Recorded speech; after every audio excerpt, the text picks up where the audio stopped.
I'm curious what you think of. There was some recent news where we saw the inclusion of people like Dr. Robert Malone and Dr. Martin Kulldorff in this advisory committee on immunization practices.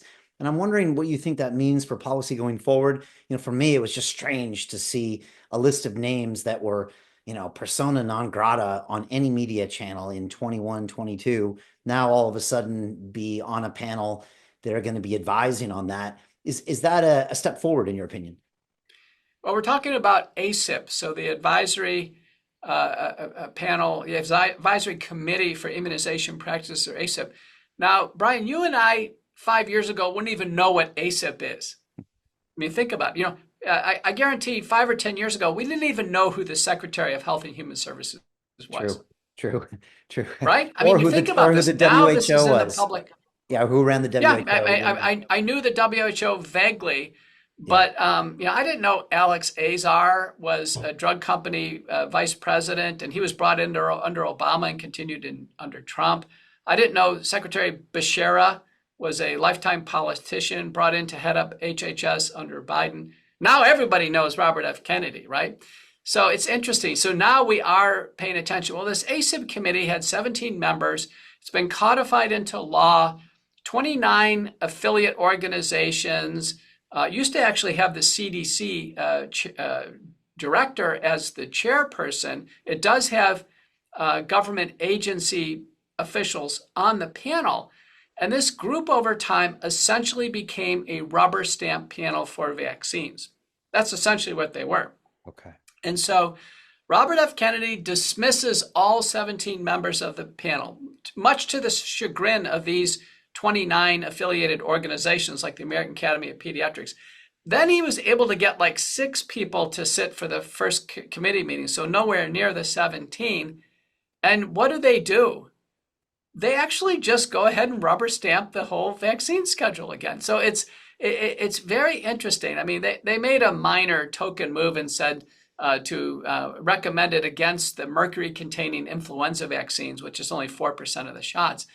So whether it's the 17 old or the 6 new, it's the same outcome. So everyone's scratching their heads on this. So, people talk big as, independent citizens, but once they get locked into a government position and they go through White House and HHS ethics and sign off, then we don't see that same type of action that we would expect. How would you say, in your opinion, that Bobby is doing? It's hard for me to even know what is happening because of all of the previous mainstream media that were always against Bobby. And then there's obviously, they try to magnify certain issues, like it's the food dyes here and it's the this here. And then occasionally we hear about the vaccines. I'm just curious how you think he's doing, what kind of forces he's up against, and how much can he actually get done? And also a huge bureaucracy that's filled with people that probably don't really want him there. Well, keep in mind, Robert F. Kennedy Jr., the son of Bobby Kennedy, our slain Attorney General, who was the brother of Robert F. Kennedy, that it's a storied family in the United States. The Americans have followed the Kennedys for decades, and a beloved family. And that Robert F. Kennedy is an attorney; he's not a doctor, and he wanted to be president. This is very important. So his greatest contribution so far, I think, is actually joining forces with Trump. I mean, it'd be my private interpretation that Kennedy greatly assisted Trump in getting elected. I think that'd be a fair conclusion. I think that's his biggest contribution. Now, as Secretary of Health and Human Services, and everything that we've seen, his shortcoming is he's not a powerful doctor.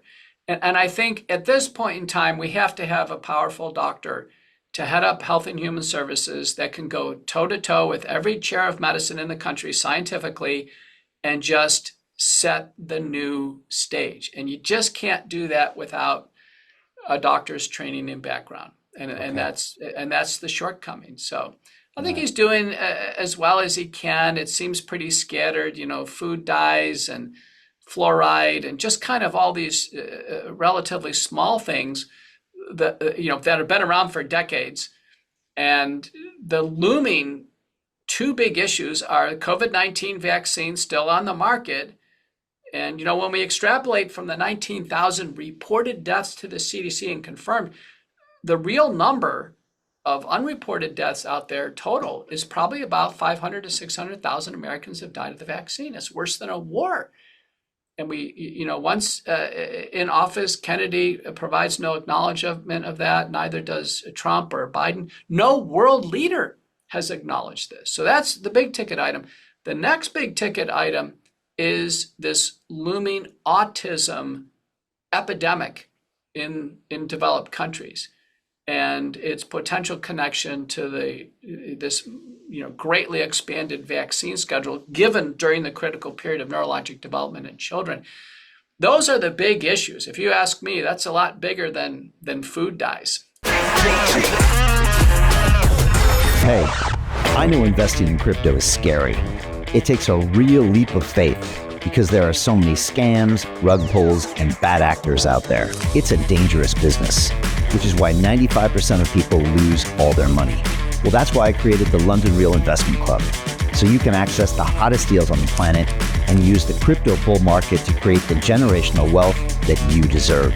Join my team of over 100 people from around the world that are making millions of dollars behind the scenes investing in blockchain, AI, Web3 games, DeFi, Bitcoin, and more. Don't miss out. Click the link below to book a call with one of my team now. But hurry, this bull market will end soon. I know investing in crypto can be scary. That's why you gotta join the investment club. Pull the trigger. Let's do this.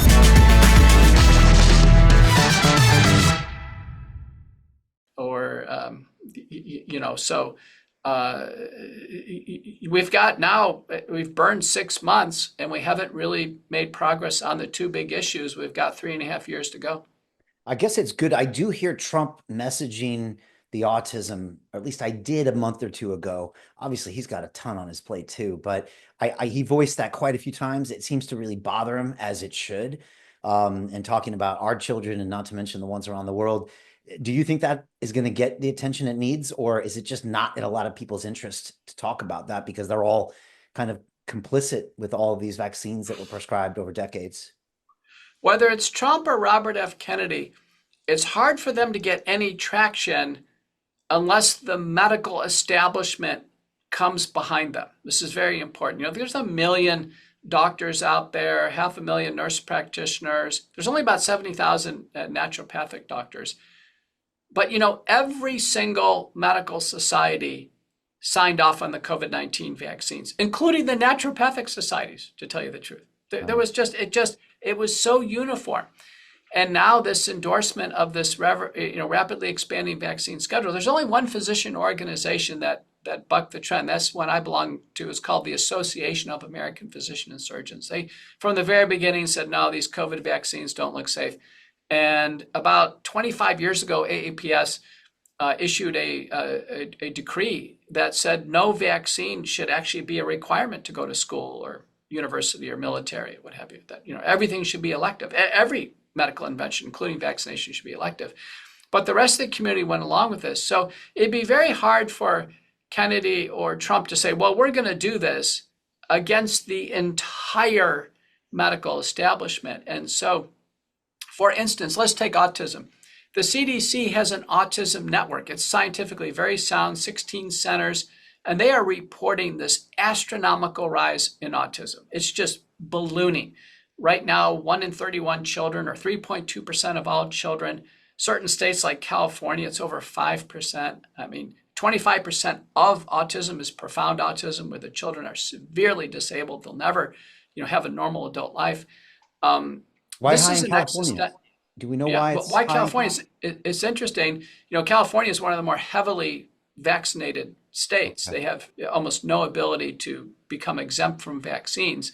Wow. But in the autism network by the CDC, there's a rate of autism over 5% in California, but under 1% in Laredo, Texas. It's just, it's astonishing. But here's the point.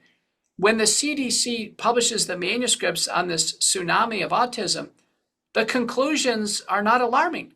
The conclusions are, oh, well, we should just plan for more special needs services. There's no call to investigate what's going on. There's no medical curiosity. You look in schools of public health, they have no core curriculum on the rising autism epidemic. You don't see requests for applications for major research initiatives into the determinants of autism.